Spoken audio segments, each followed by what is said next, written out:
From NPR News, this is All Things Considered. I'm Melissa Block. In a small town on Florida's Panhandle, researchers are working to unravel a mystery. It involves the Dozier School for Boys, a notorious state-run institution that closed last year after more than a century. Former residents of the school say they were subjected to physical abuse, including severe beatings, and that some boys died as a result. State investigators examined the allegations last year, but declined to bring charges.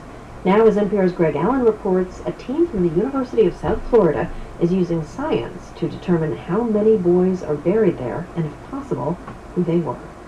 They're called the White House Boys, a group of men, more than 300, who all have one thing in common. They were sent as boys to the state-run reform school in Marianna, Florida. Over the last decade, they joined together and began telling their stories of abuse and terrible beatings administered in a small building on the school's grounds, a building known as the White House. You didn't know when it was coming. These were not spankings. These were beatings, brutal beatings. Jerry Cooper is 67 now. He was 16 years old in 1961 when he was sent to what at the time was called the Florida School for Boys. He'd been running away from home and hitchhiking when he was picked up by an AWOL Marine driving a stolen car. A county judge charged him with car theft and sent him to the school. Some of the kids, like him, were charged with crimes. Cooper says others were there for running away from home or because they didn't have families. We had many boys that was there for smoking in school, that were incorrigible. We weren't bad kids. We might have needed help in some respect, but that wasn't the place to find it, I'll tell you that right now. Over the years, the Dozier School for Boys had several names. It opened in 1900 as the Florida State Reform School on 1,400 acres west of Tallahassee. Throughout its history, the school was known for its harsh conditions and brutal treatment. Over the years, succession reports and commissions called for reforms, but little changed. Cooper says he did his best to stay out of trouble, but after several weeks, he learned about the beatings firsthand. School staff got him out of bed at 2 a.m. one morning and took him to the White House, where he says they threw him on a bed, tied his feet, and began beating him with a leather strap. The first blow lifted me 1.5 feet off that bed. And every time that strap would come down, you could hear the shuffle on the concrete because their shoes would slide. And, you could hear the bam. Cooper passed out, but a boy in the next room later told him he counted 135 lashes. As incredible as it may sound, Cooper's story is not uncommon. There are dozens of White House boys with similar tales of beatings they received at the school in the 1950s and 60s. Several years ago, they began telling their stories in newspaper accounts and TV reports. Florida's former governor, Charlie Crist, ordered a state investigation into the allegations of abuse, torture, and deaths alleged at the school.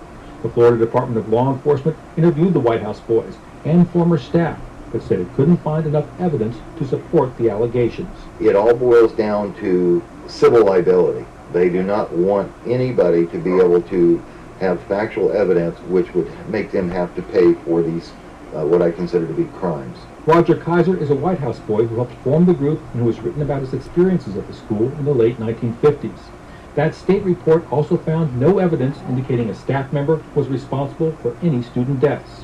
Kiser doesn't accept the state's conclusion. No, there's just too many stories. I know of one that I personally saw die in the bathtub that had been beaten half to death. I thought he'd been mauled by the dogs because I thought he had ran. I never did find out the true story on that. There was the boy I saw that was dead that came out of the dryer. They put him in one of those large dryers. State investigators say that using school records, they were able to identify 31 former students interred in the school cemetery. Records show 50 other boys also died at the school, with no indication of where most are buried. But in recent months, researchers from the University of South Florida have been spending time on the school grounds working to answer some of those questions. All right, Matilda, let's go. Like a farmer driving a high-tech plow, archaeologist Richard Estabrook pushes cart-mounted, ground-penetrating radar equipment over an area near the school's old cemetery. Instead of props, Estabrook is plowing for data, information that identifies grave sites. He stops pushing for a moment to show what appears as wavy lines on his equipment screen. Signs he's found another grave. The sort of disturbance as it goes down there. See how these are all pretty much uniform going down? There's lines. And then all of a sudden, these lines across here, but all of a sudden you start to see this disturbance being very different. Yes. In this area. That's the classic indication of a grave shaft. Forensic anthropologist Erin Kimmerly is leading the research at the Dozier School. She's an associate professor at the University of South Florida and became interested in the case after hearing the White House boys' stories. At the cemetery, just a clearing in the woods near the school, there are 31 crosses to mark those buried here. But in that section and in surrounding areas, Kimberly has already identified 49 grave sites, and some, she says, may contain more than one person. For her, though, one question remains hard to answer.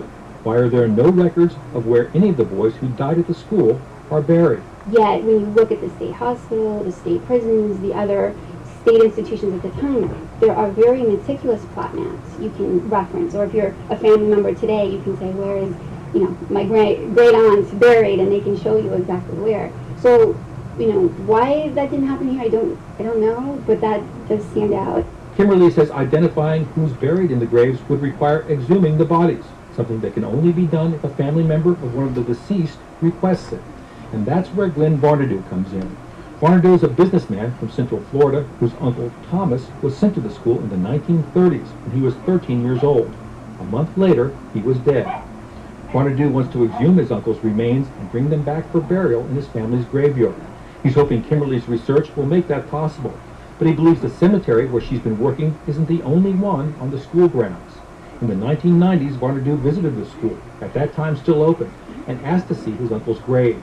He says a school staffer directed him not to the cemetery where Kimberly is working, but to another location. He took me to a second place and said, here's where we believe the 5 kids that died in the fire in 1914 are buried, and here's where a good possibility, because of the timeline, that your uncle could be buried here. Varnado isn't sure where that second cemetery is located. Kimberly and many of the White House boys believe it's on a section of school grounds that's up for sale.